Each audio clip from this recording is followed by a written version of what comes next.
नमस्कार, मी मेघना अभ्यंकर आणि स्वच्छंदीच्या सीझन 2 सातारा स्पेशलमध्ये तुम्हा सगळ्यांचं खूप खूप स्वागत. आणि आज पहिल्यांदा असं होतंय की आपण हा चौथा भाग आहे आणि या चौथ्या भागाचाच दुसरा एपिसोड म्हणजे भाग दुसरा आपण करतोय. आणि आज आपण गप्पा मारणार आहोत डॉक्टर उमेश करंबेळकर यांच्याशी. मागच्या एपिसोडमध्ये आपण गप्पा मारल्या होत्या त्यांचं वनस्पतींबद्दलचं प्रेम, पक्षी अभ्यासक म्हणून त्यांचा असलेला अभ्यास.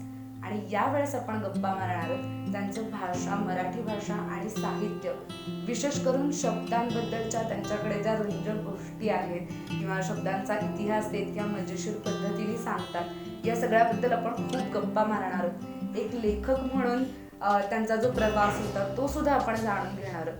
पण या सगळ्याची सुरुवात आपण मागच्या एपिसोडच्या क्वेश्चन पासून करणार आहोत. याचं कारण म्हणजे की तुम्ही सगळ्यांनी खूप प्रतिसाद दिलात, खूप कमेंट्स आम्हाला आल्या या व्हिडिओबद्दल. आणि त्यातल्याच एका मुलाने एक प्रश्न विचारला होता, तिथून आपण सुरुवात करूया. तर त्याने असं विचारलं होतं की आता पक्षी निरीक्षण करताना खूप फिरावं लागत असेल, तर तुम्ही आर्थिक गणितं तुमची कशी जमवलीत? एक पहिलं सांगायला म्हणजे हरकत नाही की फार काही फिरावं लागत नाही. बर.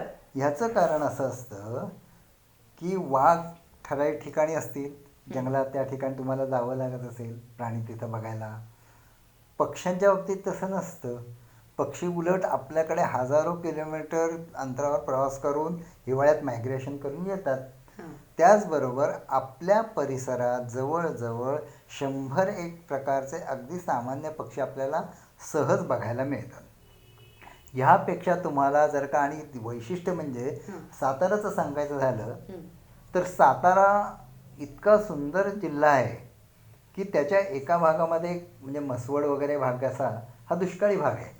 तर इकडे बामणोली वगैरे भाग हा असा खूप अतिवृष्टी, महाबळेश्वर वगैरे भाग दाट जंगलाच आहे. त्यामुळे तुम्हाला सगळ्या तऱ्हेचे पक्षी इथं बघायला मिळतात.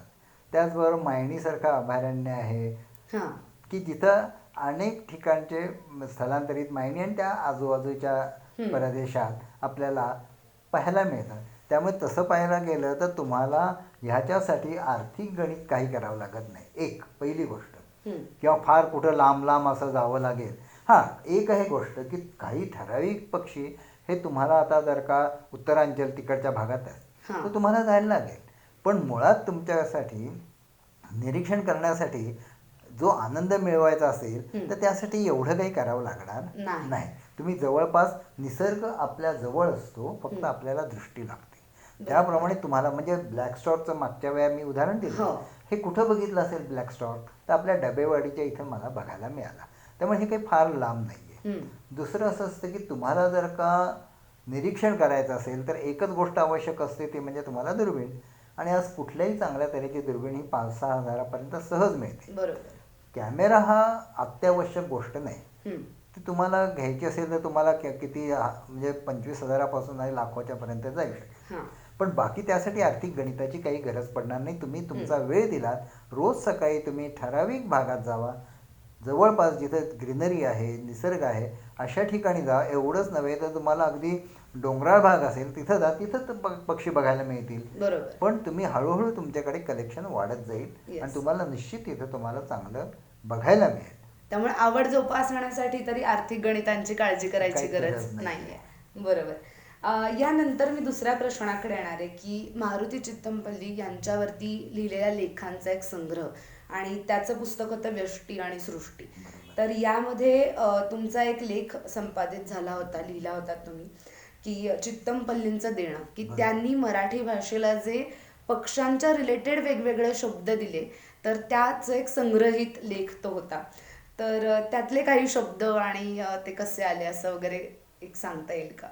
हां, त्याच्याबद्दल असं सांगता येईल की रातनिवारा हा शब्द म्हणजे रोस्टिंग प्लेस आपण म्हणतो की पक्षी हे संध्याकाळच्या वेळेला असे भारतातले जवळजवळ 52 प्रजातीचे 50-52 प्रजातीचे पक्षी असे आहेत की जे संध्याकाळी एके ठिकाणी दिवसभर दिवस चरायला निरनिराळ्या ठिकाणी जातील, पण संध्याकाळी एका विशिष्ट झाडावर विशिष्ट ठिकाणी ते येतात. मग असे तुम्हाला म्हणते की सायंकाळी एके मेळी द्विजगण उघे वृक्षी, हे जे आहे त्याप्रमाणे हे गोळा होतात. मग चिमण्या असतील, कावळे असतील, बगळे आहेत, मैना आहेत, वेडा रागोळ, पोपट आहेत, हे असे अनेक पक्षी ठराविक झाडावर संध्याकाळच्या वेळेला गोळा होतात. तर त्याला इंग्लिशमध्ये रुस्टिंग प्लेस म्हणतात. अच्छा. पण ह्याला मराठीत रातनिवारा हा शब्द. चितमपल्लीनी शब्द मराठी भाषेत रूढ केला. तर त्यांनी त्याचं उत्पत्तीस्थानही छान दिलं की त्यांनी म्हटलं की कबीराचा एक दोहा आहे, त्यात म्हणलं दुनिया रैन बसेरा. हां. म्हणजे दुनिया म्हणजे हे आपण जे येतो फक्त रात्रीच्या निवाऱ्याला येतो या बरं. दुनियेत आपण. तर त्या रैन बसेरावरनं त्यांनी रात निवारा हा शब्द तयार केला. अच्छा. किंवा हरिण रेषा असं एक त्यांनी एक फार छान शब्द आहे, हम्म. हेअरलाईन म्हणतात किंवा ते हां. जेव्हा जंगलामध्ये हे जे तृणभक्षी प्राणी असतात, हां. हरिण असेल, गवे असेल किंवा, तर ते चरताना विशिष्ट उंचीवर चढत, म्हणजे हरणाचं जेवढं उंची असेल त्यावेळेला ते त्यामुळे तिथली झाडं एका विशिष्ट रेषेने अशी कापली गेलेली दिसतात.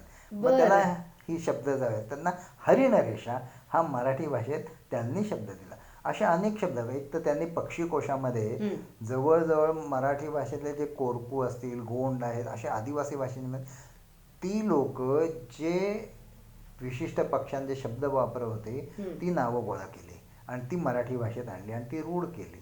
त्यामुळे हेच त्यांचं मराठी भाषेला देणं आहे. म्हणून मी त्याला म्हणलं की हे मारुती चितमपल्लींचं देणं. यांनी अनेक शब्द हे जे मराठी भाषेला दिले हे त्यातले काही. मला वाटतं अनेक प्राण्यांना त्यांनी की वाघ, वाघीण, तर ते अनेक प्राण्यांचं स्त्रीलिंग आणि हे पुल्लिंग देखील त्यांनी कशावरनं काढलं. तर हे जे आदिवासी आहे ते जंगलात राहणार आहेत त्यांच्या दृष्टीने ते महत्वाचं आहे. त्यांनी त्याला शब्द दिले ते त्यांनी मराठी भाषेत आणले. लासा वगैरे असे जे आहेत त्यांनी आणलेले आहेत ते. असे जर असतील तर हा त्यांना आपण म्हणायला पाहिजे की त्यांचं देणं आहे. म्हणून आपण ते की मूळ भाषेत त्यांनी ते रूढ केले ते शब्द आणि आता ते सगळेजण तेच वापरतात. बरोबर. बरोबर. येस. यानंतर आपण पुढच्या प्रश्नाकडे जाऊया की 2010-11 साली सातारा आकाशवाणीवरती एक कार्यक्रम होता की शब्दसागरातले मोती, आणि या कार्यक्रमामध्ये मराठी शब्दांची व्युत्पत्ती असेल किंवा साहित्यामध्ये त्याचे जे वेगवेगळे संदर्भ आलेत एकाच शब्दाला पकडून ते असतील किंवा या शब्दांच्या मागचा काही रंजक इतिहास, तर अशा विविध पद्धतीने त्या शब्दांबद्दल माहिती सांगितली जायची. छोटे छोटे लेख असायचे आणि सरांचं सुद्धा त्यांनी अनेक शब्दांचं तिथे विवेचन केलेलं होतं.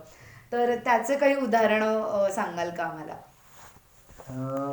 खरं सांगायचं तर हे जेव्हा ऐकत होतो तेव्हा असं वाटत होतं की आपणही काही लिहिता येईल का. तर त्या ह्याच्यात विचारलं तर ते म्हणले की तुम्हाला किमान 16 ते 18 शब्द लिहिले तर आपण एक महिनाभर त्याची मालिका चालू करू शकतो.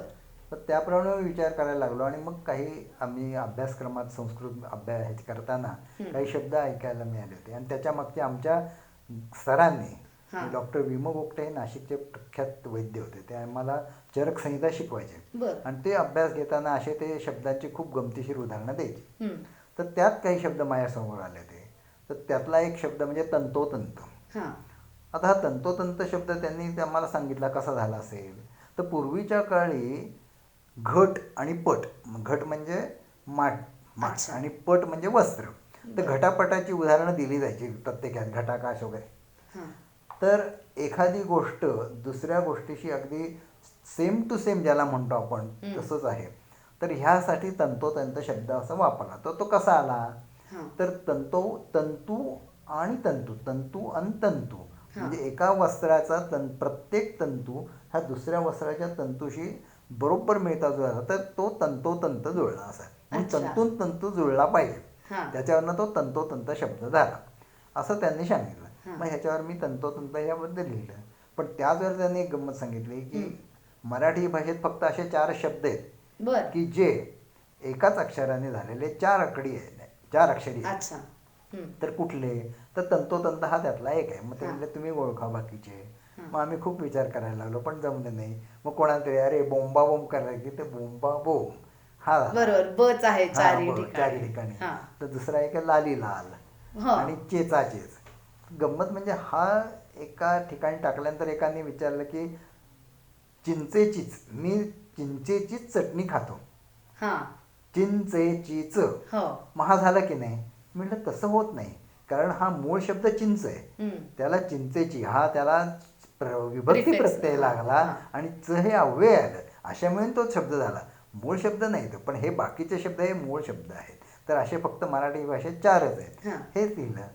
तसंच आणि एक त्यांनी सांगितलं ख या शब्दाबद्दल. ख हे आपला सगळ्यांना माहीत असेल की ख म्हणजे आकाश. हा आपल्याला संस्कृत शब्द आहे. एकाक्षरी जे मराठी भाषेत किंवा संस्कृतमध्ये एकाक्षरी जे शब्द आहेत त्यातले हे ख. ख म्हणजे आकाश. तर ह्याच्यावरनं असं ख ग म्हणजे ख म्हणजे आकाश, ग म्हणजे गमन करणारा, ख ग म्हणजे पक्षी, बरं. किंवा ख गोल आकाशातील गोल म्हणजे नक्षत्र किंवा ग्रहतारे, ह्याच्यावरनं ख गोल असं शब्द झाले. हां. पण त्याच्याच बरोबर त्यांनी शरीराच्या बाबतीतही असं सांगितलं तर आपलं शरीर आयुर्वेदाच्या दृष्टीने पोकळ्यांनी असतं. आपल्या ओके. शरीरात पंचमहाभूत आहेत, त्यात आकाश पण महाभूत आहेत. तर ख म्हणजे आकाश. मग ह्यातलं मोठं आकाश कुठलं, तर मुख. तो अच्छा. हे सर्व मोठं आकाश. बरं. आणि शरीरातल्या ज्या अवयवात आकाश अजिबात म्हणजे ख अजिबात नसतं हां. ते म्हणजे न ख. न म्हणजे नाही, ख अरे. म्हणजे आकाश, न ख. हां. अशी गमतीशीर त्यांनी सांगितलं. हे आम्हाला त्यावेळेला बरोबर. आता की एक शब्द म्हणजे आता तुम्ही ख जसं सांगितलात की त्याचे इतके सगळे ठिकाणी तो जोडला गेला किंवा त्यामुळे त्याचे वेगवेगळे संदर्भ तयार झाले. तर ह्याचा अभ्यास म्हणजे एखादा शब्द आपल्याला पटकन जाणवतो, पण कधी एवढा अभ्यास केला जात नाही, ह्याच्या मुळापर्यंत कधी पोचलं जात नाही. तर जेव्हा तुम्ही हे लिहायला लागलात, तेव्हा ती नेमकी ती प्रक्रिया काय होती? की किती वेगवेगळ्या गोष्टी तुम्ही वाचत होतात त्या शब्दापर्यंत पोहोचण्यासाठी? किंवा एखादा शब्द आणि तो तुम्ही कसा लिहिलात किंवा त्याच्याबद्दलचे रंजक इतिहास कसा आणला, तर ती प्रोसेस एखादी सांगाल का? सांगतो. आता आपण लवथवती या शब्दाबद्दल घेऊ. हां. लवथवती, विक्राळा, ब्रह्मांडी माळा आपल्याला माहिती आहे. नुकताच गणेशोत्सव झाला, आपण तर सगळ्यांनी दिवसातनं 2दा तरी शंकराची आरती म्हटली. म्हणलीच. बरोबर. तर हा लवथवती शब्दाबद्दल पुलंनी, मी नाही विसरलो असा त्यांनी एक लेख फार पूर्वी लिहिलेला आहे, 50 साली जवळजवळ त्याच्याही अगोदर लिहिला. तर त्यात त्यांनी म्हटलंय की लवथवती हा शब्द आपल्याला फक्त शंकराच्या आरतीतच भेटतो, गणपतीच्या उत्सवात. इतर ठिकाणी कुठेही भेटत नाही. या लवथवती शब्दाची ही उपेक्षा का?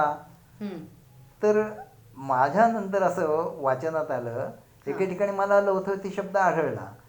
तो म्हणजे अत्यंत सुंदर अशी दशपदी अनिलांची, तुझ्या विना. अनिल म्हणजे आरा देशपांडे आणि त्यांची पत्नी कुसुमावती देशपांडे हे मराठी साहित्यातील एक असं गाजलेलं असं जोडपं, साहित्यिक जोडपं म्हणजे जसं पु ल आणि सुनीताबाई देशपांडे तसं ते. म्हणजे अनिल देखील मराठी साहित्य संमेलनाचे अध्यक्ष होते आणि कुसुमावतींनाही ते मान मिळाला होता.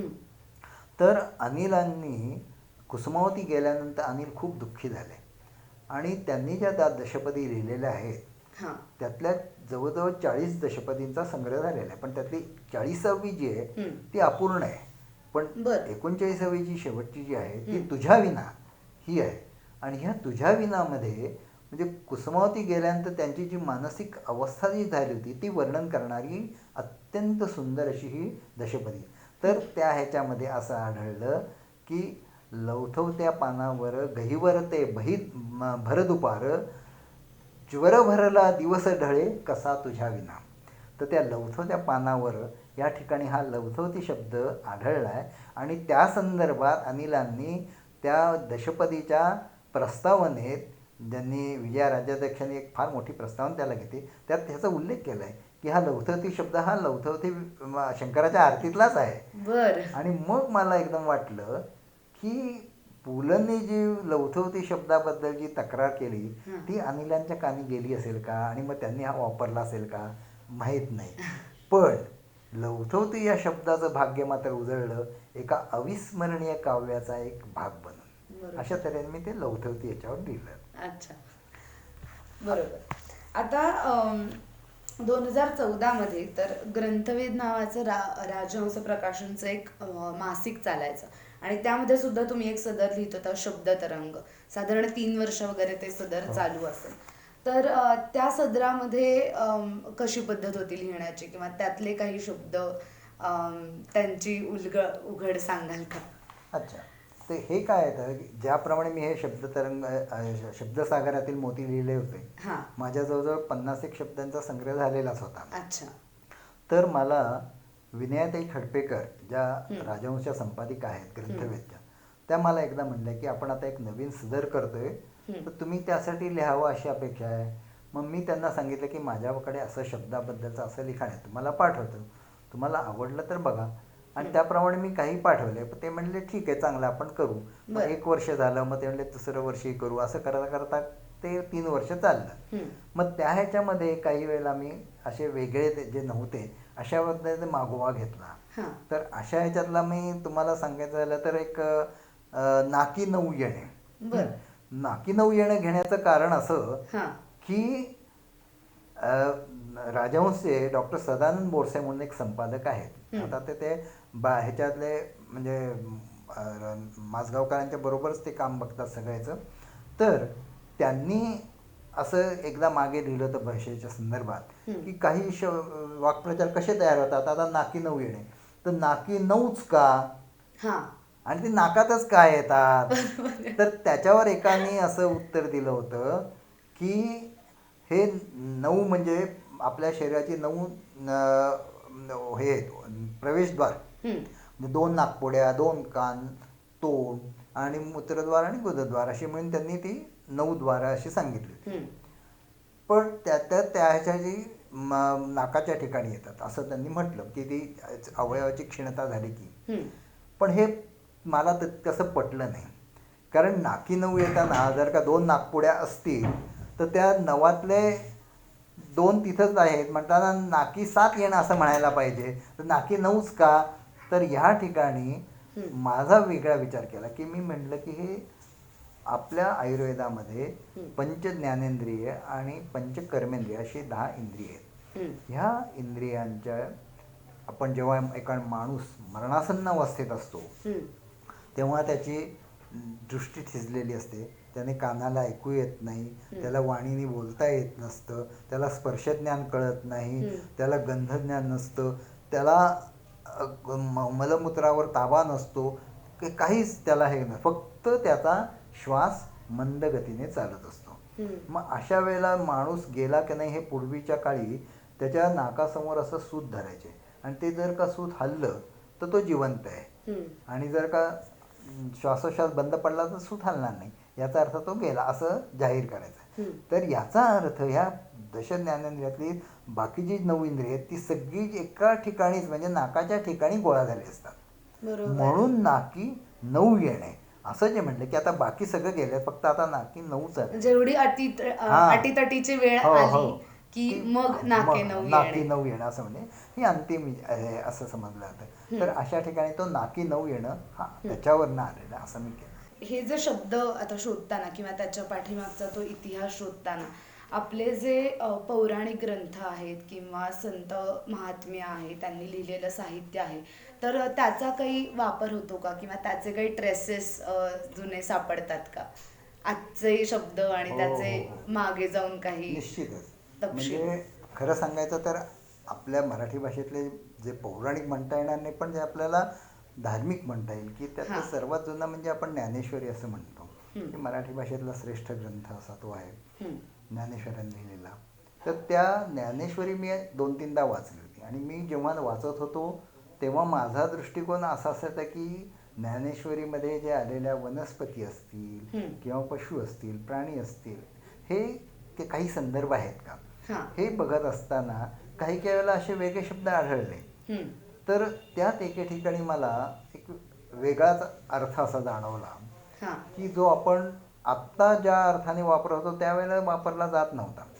उदाहरणार्थ काकतालीय न्याय. आता हा काकतालीय न्याय म्हणजे आपल्याला माहिती की एखादी गोष्ट म्हणजे आपण म्हणतो की कावळा बसायला आणि फांदी तुटायला एकच गाठ, की म्हणजे जी घडणार नसते पण ती अचानक घडते, म्हणजे ज्याचं काही कारण नाही. म्हणजे क्वचित कावळा बसल्याने कावळ्याच्या वजनाने काय का फांदी तुटणार आहे का, पण असं घडतं.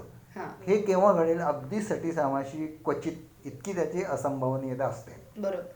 तर अशा वेळेला काकतालीय न्याय वापरला जातो.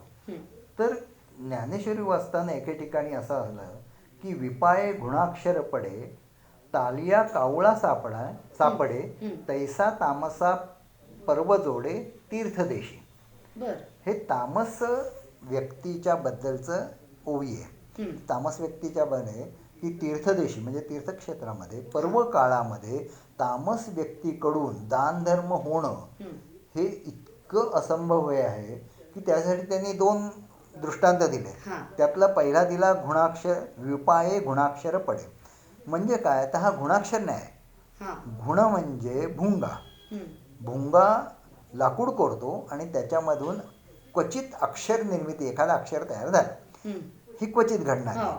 आणि त्याचबरोबर त्यांनी दुसरं उदाहरण जे दिलं दृष्टांत दिला तो म्हणजे टाळीये कावळा सापडे. टाळी वाजवावी आणि त्यात हां. कावळा सापडावा. बर. मग म्हणलं हा काहीतरी वेगळा आहे असं कसं असेल. दोन्ही दृष्टांत असे आहेत की काकतालीय न्यायाचंच आहे उदाहरण आहे. हां.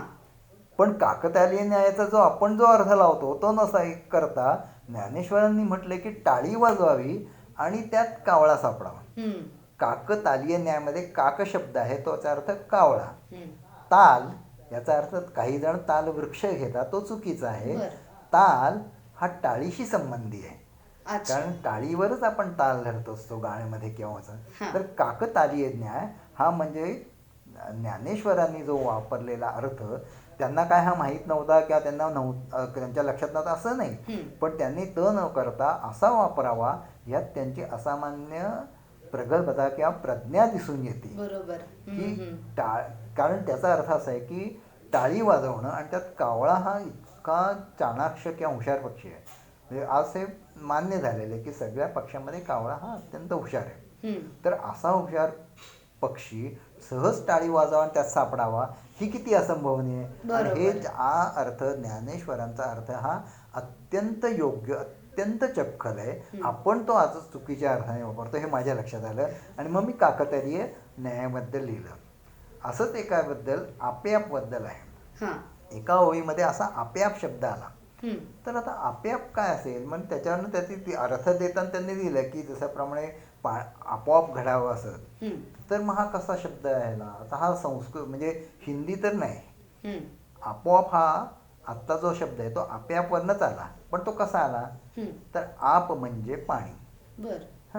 तर आपे ही संस्कृत आप शब्दाची सप्तमीचा एक वचन आहे. आपे म्हणजे पाण्यात पाणी. आप म्हणजे आपे आप म्हणजे पाण्यात पाणी जसं सहज मिळतं त्या अर्थाने. मग हा आपोआप शब्द हा आपेआप वर्ण आला हे त्यावरनं माझ्या लक्षात आणि मग त्याप्रमाणे लिहिलं.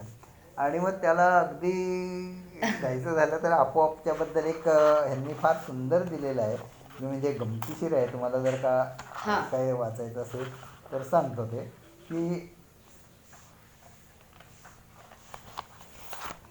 तो जे आहे आंतू मिनलेनी मनोधर्मे स्वरूप प्राप्तीचेनी प्रेमे आपे आप संभ्रमे मिळावया या ओळीत तो आपेआप आला. पण मी ह्याला आपोआपला आपण इंग्लिशमध्ये ऑटोमॅटिक म्हणतात. तर त्यावरून पुलंच्या हसवणूक या पुस्तकातील मी आणि माझा शत्रुपक्ष हा लेख आठवला. का तर हा शिकारी हा पुलंच्या शत्रूतील पक्षातील आघाडीचा शत्रू आणि त्याच्यानंतर नवीन घर बांधलेले किंवा बांधकाम चालू असताना साईट दाखवणारे लोक हे शत्रू नंबर 2. असा हा शत्रू नंबर 2 म्हणजे घरमालक पुलंना आपल्या त्याने घरात केलेल्या विविध करामती दाखवत असतो. तर एका ठिकाणी ॲटोमॅटिक चूल ॲटोमॅटिक ग्राइंडर अशा बऱ्याच ॲटोमॅटिक गोष्टी दाखवल्यानंतर तो त्याच्या संडासच्या उंबऱ्यावर उभा राहून आणि हा संडास असे म्हणतो. तेव्हा का हो येथेही ॲटोमॅटिक होतं का कुंथावं लागतं असं विचारून पुलंनी त्या शत्रूचा घरातही नाही आणि परसातही नाही खोली आहे पण रुंदी नाही अशा स्थळाच्या उंबऱ्यावर हिरण्यकश्यपूसारखा शब्दानं काळीना कोथळा काढला. पुलंचे शब्द हे असे आपोआप तयार होत असतात. ते त्यांनी जुळवलेले नसतात हे त्याच्यावरनं मी सांगितलं. बरोबर. आता आपण येऊया तुमच्या पुस्तकांकडे. जी 2 पुस्तकं तुम्ही लिहिलीत. आता मागच्या भागामध्ये आपण जाणून घेतलं होतं की मुळात कार्ल लिनियसचं चरित्र का भावलं किंवा ते इतकं इंटरेस्टिंग का वाटलं आणि त्यांच्याबद्दलच लिहावं असं का वाटलं. पण आजच्या भागामध्ये जो की साहित्याशी रिलेटेड आहे आजचा भाग आपला, तर यामध्ये आपण जाणून घेणार आहोत की एक लेखक म्हणून ते पुस्तक लिहितानाचा काय प्रवास होता. कार्ल लिनियस मला का भावला हे सांगितलंच आहे की त्यावेळेला मी जी घरी रोपं करून लावत होतो आणि पाणी लावत होतो त्यांना घरनं घेऊन. तर त्यामुळे कार्ल लिनियस मला तेव्हा त्याचं बद्दल उत्सुकता निर्माण. आणि त्याचे पक्षीशास्त्रज्ञ म्हणून त्याची माहिती वाचताना त्याने जे लापलँडमध्ये जो प्रवास केला एकट्याने, ते करताना तो त्याचा जो विस्मयकारक किंवा असं ज्याच्यामुळे की ज्ञानाच्या प्राप्तीसाठी जी त्याच्या ओढ होती, ते सगळंच मला भावलं आणि त्याच्याबद्दल लिहावं असं वाटलं. मग ते शोधणार कुठं? मग आजचं एक महत्त्वाचं साधन म्हणजे आपल्याला विकिपीडिया आहे किंवा आपण गुगल सर्च करतो. तर गुगल सर्च करताना आपल्याला कार्ल लिन्नेस टाकलं की त्याच्या अनेक साईट्स आहेत. तर त्याच्यामध्ये एक लिन्ने.com तर लिन्ने हा स्वीडनमधलं नाव बरं का. लिनियस आपण हे करतो पण त्याचं लिन्ने हे आहे. तर ह्याच्यावर त्याची अशी चरित्रातले किंवा आयुष्यातले अशा घटना अशा त्यात दिसत होत्या किंवा त्या येत होत्या. मग त्या बघत होतो, वाचत होतो आणि त्या डाउनलोड करत होतो, प्रिंटआउट काढत होतो. पण त्या अशा तुटक अशा होत्या. म्हणजे त्याचा जन्म एखाद्या ठिकाणी झाला असेल, मग त्याच्यानंतर कुठं तो लापलँडमध्ये त्याला एखादा प्रसंग असेल, असं अनेक ठिकाणचे किंवा प्रोफेसर कसा झाला, हे कसं झालं, मग त्याचं संग्रह कुठला, असं वेगवेगळ्या त्याचे शिष्य, ते त्याचे 18 शिष्य होते की जे त्यांनी त्याच्यासाठी जगभरात त्यांनी प्रवास केला. तर त्या प्रत्येक लिन्नेचे शिष्य ह्याची ती माहिती असं होतं. तर हे सगळं असं तुटक होतं. पण त्याचबरोबर एक साधारणतः 2 अशी त्याची चरित्रही मला मिळाली. ती देखील लिन्नेस गेल्यानंतर 1850च्या सुमारास प्रसिद्ध झालेली. तर ती बघितली होती. पण त्यातलं जरा इंग्लिशही वेगळं होतं आणि जरा होतं. पण एक काहीतरी त्याचं चरित्राचा एक असा एक आवाका किंवा फॉर्मॅट मिळाला, तो डोळ्यासमोर आला. पण ते करताना असं की काही वेळेला इतर ठिकाणी थोडीशी विसंगती, तफावत आढळायची. मग ती शोधायची. मग त्यातलं खरं काय असेल, कारण हे तर एकतर 200-250 म्हणजे 200 वर्षापूर्वीची घटना, ती काही सलग आपल्याला काही कुठं मिळणार नाही. पण अशा ह्याच्यातनं आपल्याला त्याचं एक तर स्वभाव कळू शकतो. त्यावर काही आधारित आपण काल्पनिक का होईना पण त्याच्या बेस त्याचा सत्य असेल अशा तऱ्हेने आपण करू शकतो. म्हणजे त्याचा स्वभाव असेल, त्याच्या प्रोफेसर होताना त्याच्याबद्दल आलेल्या अडचणी असतील, हे जे आहे हे आपण थोडेफार इकडचे तिकडचं करू. पण त्याचा बेस होता तो म्हणजे त्याचा जी माहिती होती तीच होती. अशा तऱ्हेने फक्त एक करावं लागत होतं की कुठेही काळात विसंगती आढळता कामा नये. म्हणजे एकदा आपण तुम्ही केल्यानंतर एक पुढं घडलेली घटना तुम्ही मागे टाकू शकत नाही किंवा मागे घडलेली पुढे घडणं. तर तेवढं मात्र पथ्य सांभाळावं लागलं किंवा तेवढं काटेकोरपणे बघावं लागलं. आणि असं करता करता आपल्याला कळलं की मग ही असं लिहित गेलो. अर्थात ही अत्यंत स्लो प्रोसेस आहे, संथ आहे, त्याला काही घाई करत नाही. कारण पुन्हा काहीतरी कुठं दिसलं की अरे हा मागचं काहीतरी रेफरन्स चुकतोय आपला, असं आढळलं की आपल्याला ते बदलावं लागतं. असं करता करता ते पूर्ण झालं. चरित्र पूर्ण झालं. माझं एक होतं की नुसतंच त्याचं चरित्र न देता आत्ताच्या काळात लिनियसचं काय महत्त्व आहे. तर त्यासाठी आता म्हणजे लिनियस हा त्या स्वीडनचा असला तरी स्वीडनमध्ये तो गेल्यानंतर त्याच्याबद्दल फारसं काही दुःख व्यक्त किंवा कुठं असं शोक समारंभ वगैरे काही झालं नाही. कारण त्याचं महत्त्व तेव्हा त्या लोकांना कमी नव्हतं, कमी द्यायचं. पण लिनियसचं महत्त्व लंडन इंग्लंडवाल्यांनी ओळखलं होतं आणि लिनियसचा सगळा संग्रह हा लंडनमध्ये गेला आणि तिथं लिनियस सोसायटी तयार झाली. आणि त्यांनी त्याचं फार मोठ्या म्हणजे त्यांच्या दृष्टीने तो फारच मोठा सायंटिस्ट म्हणून त्यांनी हे केलं. पण नंतर मग स्वीडनच्या लोकांच्याही लक्षात आलं. मग त्यांनी त्याच्याबद्दल हे केलं. मग त्यांनी त्याचे मग 100री आपण म्हणतो ना, शताब्दी साजरी केली, द्विशताब्दी साजरी केली. त्यानिमित्त त्याच्या नोटेवर त्याचं चित्र आलं. लिनियसचं गार्डन होतं, त्याचं चित्र आलं. हे नंतर झालं. मग हे नंतरच्या आत्ताच्या काळातल्या लिनियसचे संदर्भ काय किंवा त्याने जे शोध लावले किंवा त्याच्या काही चुका झाल्या म्हणजे त्या काळातल्या मान्य असतात. म्हणजे विज्ञान हे अंतिम कधीच नसतं, जसं नवीन बदलत असतं. तर त्या दृष्टीने काय त्याने जे काही एखाद्या पक्षाबद्दल किंवा ह्याच्याबद्दल सांगितलं त्यात काही चूक असेल तर ते असं करत करत मग ते आत्ताच्या काळातला लिनियस संदर्भ असं करून मी ते पुढे पूर्ण केलं. पण ही नुसतीच चरित्र न राहता ही संपूर्ण त्याचा कालपट असं पण बघू. आता खरं तर तुमचं काम हे खूप वेगवेगळ्या क्षेत्रामध्ये आहे. म्हणजे वैद्यकीय क्षेत्र आहे किंवा पक्षी आहेत, निसर्गाबद्दलचं प्रेम आहे. नुसतं प्रेम नाही तर त्याच्यामध्ये भरीव आणि ठोस असं काम आहे. त्याचबरोबर लिखाण आहे, शब्दांचा सुद्धा म्हणजे एक शब्दाचा इतिहास जाणून घेण्यासाठी किती काय काय गोष्टी वाचायला लागतात हे आपण आता मुलाखतींमध्ये ऐकलंच. तर आत्ताच्या काळात आमच्या सगळ्यांचं असं होतं की जी तरुण पिढी आहे की भरपूर गोष्टी करायच्या असतात आणि मग हे थोडं मग ते थोडं असं होतं, ते कुठलंच नीट पूर्ण होत नाही. आणि तुम्ही इतक्या वेगवेगळ्या गोष्टी करताय आणि त्या सगळ्या तेवढ्याच ताकदीने पूर्ण होत आहेत. तर ह्या मागचं गिमिक काय आहे, टेक्निक काय आहे आणि काय सांगाल? नाही, याचं कारण आपण एवढंच म्हणू शकतो की तुम्हाला कुठल्याही गोष्टीबद्दल आतनं एक आपल्याला आज असते की मला हे करायचं आहे. हम्म, हे एकदा तुम्ही निश्चित केलं तर बाकीचे हे जे वेळ नसणं किंवा आर्थिक असणं हे तशा फारशा महत्त्वाच्या ठरत नाहीत. फक्त तुम्हाला आपल्याला कोणत्या गोष्टीला प्राधान्यक्रम द्यायचा आहे, म्हणजे तुम्ही प्रथम प्राधान्यक्रम ठरवा की मला हा अमुक अमुक करायचं आहे. मग तुम्हाला ज्या क्षेत्रात जायचं आहे, तुम्हाला जर का पक्षी क्षेत्र हा निवडला असेल तर तुम्ही त्या दृष्टीनेच तयारी करा ना.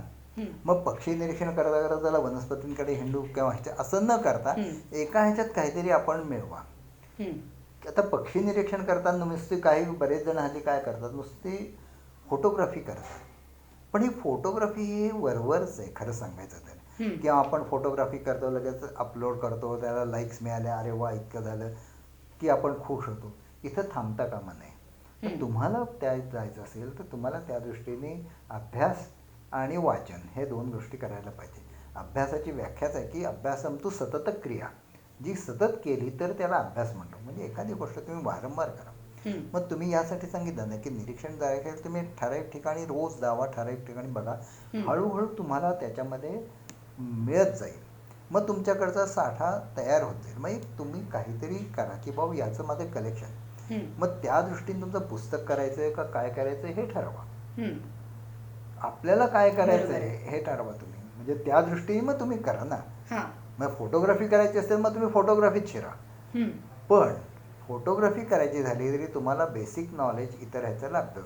म्हणजे तुम्हाला कुठला पक्षी कुठं बघायला मिळेल ह्यासाठी ते पक्ष्यांबद्दल ज्ञान पाहिजेच. पण मग तुम्ही त्याच ठिकाणी जाणार असाल तर मग नाही झाले, मला हे न्याय मिळाला, फोटोग्राफ चांगला मिळाला नाही ते तर, पण मी ह्या दृष्टीने करेन. पण तुम्हाला फोटोग्राफीच करायची असेल तर तुम्ही त्या दृष्टीने करा. कुठला तरी एक आपले प्राधान्यक्रम ठरवा आणि त्या दृष्टीने वाटचाल करा. एक हासिल केल्यानंतर मग पुढचं पाऊल म्हणजे आपण खरं सांगायचं याच्या बाबतीत एक छान उदाहरण असतं की रामदासांनीच सांगितलेलं आहे की आळी कशी करते की ते किंवा आपण ज्याला हे म्हणतो ना जळू की ती पहिली पाऊल टाकते, तिथं टाकले तर स्टेबल झाल्यानंतरच ती पुढचा पाऊल उचलते. तसं तुम्ही एक एक पाऊल अधिक पादाक्रांत करा आणि मग पुढचं पाऊल टाका. हे सांगा. ठीक आहे. जसं तुम्ही पुस्तक लिहिलेलं आहे किंवा लिखाणामध्ये सुद्धा तुमचं काम आहे, तर तुम्ही कविता सुद्धा लिहिता हेही आम्हाला कळलंय. तर आपल्या कार्यक्रमाची सांगता जी आहे ते तुम्ही लिहिलेल्या एखाद्या कवितेने करूया. ठीक आहे. गेली 5-6 वर्ष मी जवळजवळ वनस्पतींच्याच सहवासात आहे. त्यामुळे त्या ह्याच्यातनं ही आलेली कविता आहे. कवितेचं शीर्षक आहे आताशा. आताशा मी माणसांपेक्षा झाडातच जास्त रमतो. माणसांपेक्षा झाडं बरी असतात, माणसांपेक्षा झाडं खरी असतात. विश्वासानं खांद्यावर डोकं टेकावं आणि केसानं गळा कापला जावा ही असते माणसांची नीती. चिमणी पाखरं, लतावेली, किडामुंगी, वानरं खारी करतात विश्वासानं झाडांवर वस्ती. संस्कारांचं खत पाणी घालून घडवलेली माणसंही केव्हा बिघडतील सांगता येत नाही. संस्कारांचं खत पाणी घालून घडवलेली माणसंही केव्हा बिघडतील सांगता येत नाही. आपल्या हाताने लावलेलं रोपटं आभाळाला भिडलं तरी बिघडल्याचं अजून ऐकिवात नाही. माणसं नाती विसरतात आणि वारा वाहील तशी पाठ फिरवतात. माणसं नाती विसरतात आणि वारा वाहील तशी पाठ फिरवतात. तुफानी झंझावातातही झाडं मातीशी आपलं इमान घट्ट राखून असतात. जीवाला जीव देणारी माणसंही अचानक एकमेकांच्या जीवावर उठतात. जीवाला जीव देणारी माणसंही अचानक एकमेकांच्या जीवावर उठतात. अखेरचा घाव झेलून कोसळताना देखील झाडं मारेकऱ्यांवर छायाच धरतात. झाडं आपल्याला बरंच काही देतात. झाडं आपल्याला बरंच काही देतात, पण त्याहून अधिक काही शिकवतात. खरं तर प्रत्येक झाडच एक बोधिवृक्ष असतो. हम्म. खरं तर प्रत्येक झाडच एक बोधिवृक्ष असतो. आपण मात्र गौतम नसतो. बोध देणाऱ्या झाडातून आपला वृक्ष आपल्यालाच शोधायचा असतो. वा. माणसांपेक्षा झाडं खूपच बरी असतात. माणसांपेक्षा झाडं खूपच खरी असतात.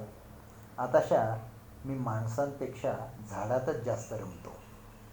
खूपच मस्त. आणि ज्यांनी हे दोन्ही एपिसोड्स बघितलेत त्यांना या कवितेची पार्श्वभूमी वेगळी सांगायला लागणार नाही की इतकं निसर्गावरती प्रेम आणि त्याच्यासाठी काम जे सर करतायत, तर त्यातला एक एक शब्द आणि शब्द त्या कवितेमध्ये उतरलेला आहे. आणि खूप खूप धन्यवाद तुमचे आमच्या या कार्यक्रमामध्ये आल्याबद्दल. एक नाही तर 2 एपिसोड्स आज आपण वेगवेगळ्या गोष्टी ऐकतोय आणि कुठेही रिपीट नाही आहे, कारण आपल्याकडे अनेक गोष्टी अशा होत्या की ज्या आपल्याला डिस्कस करायच्या होत्या, ज्या आपल्याला बोलायच्या होत्या. त्यामुळे विशेष 2 एपिसोड आपण केले होते. तुम्ही हा देखील एपिसोड बघा. तुम्हाला याबद्दल काय वाटतंय ते मला कमेंट्समध्ये कळवा. स्वच्छंदीच्या चॅनलला सबस्क्राईब करा आणि तसेच नवनवीन व्हिडिओ आणि सातारमधल्या अशाच काही स्वच्छंदी हरहुन्नरी आणि तेवढ्याच प्रतिभावान जे आपले व्यक्तिमत्व आहेत त्यांना भेटण्यासाठी नक्की माझ्या चॅनलला बघत राहा. धन्यवाद.